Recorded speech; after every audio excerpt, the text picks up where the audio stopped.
So we're gonna cut some fabric now.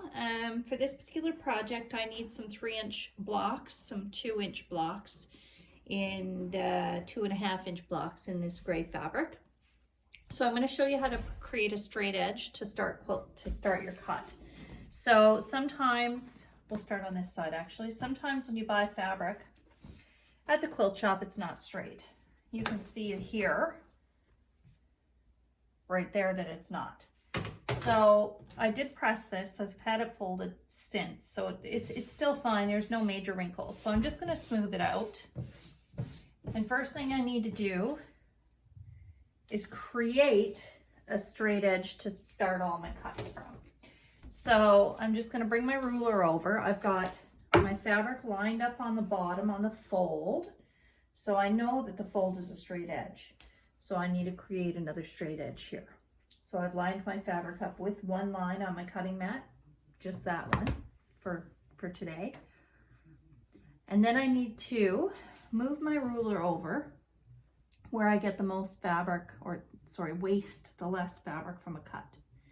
I'm gonna pick a line. In this hat case, it's like 2 1/4. And I'm gonna pick a line on my cutting mat, and I'm gonna measure, make sure that's straight down at 2 1/4 the whole way, and it is. And then we're just gonna cut this. So now I've got a straight edge here. So I need 15 blocks at 2.5 inches. So and I need some strips at 3 inches. So I'm gonna cut the 3 inches strips like this.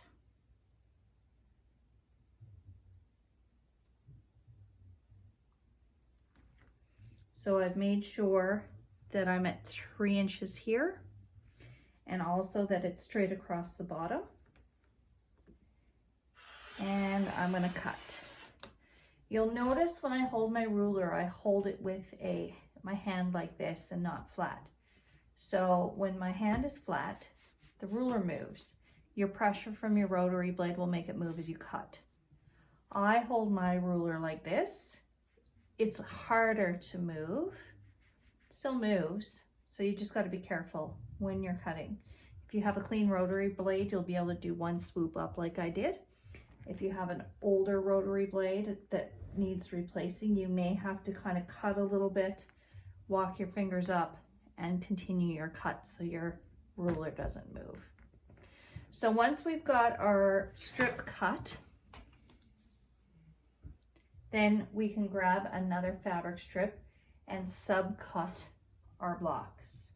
So in this case, I need 9 3-inch squares. So I'm leaving this piece folded. Just get that out of the way. And I'm just going to use my ruler here. We got to get rid of this selvage. I've made sure that it's straight across the bottom. And I'm just going to cut that selvage off. And then I need 9 3-inch blocks.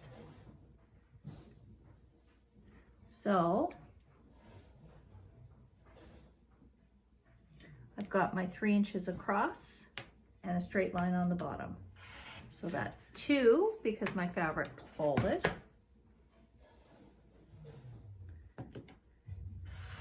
4,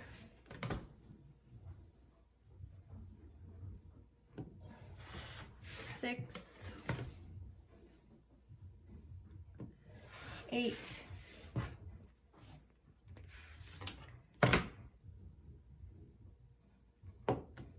and 9. So there you go. So your next one, you're going to need some, for this particular pattern, I need 15 2.5-inch squares. So I'll cut a 2.5-inch strip, and then I'll subcut them into 2.5-inch squares again, and so on and so on. So you just carry on doing that for the rest of the cutting instructions in your project.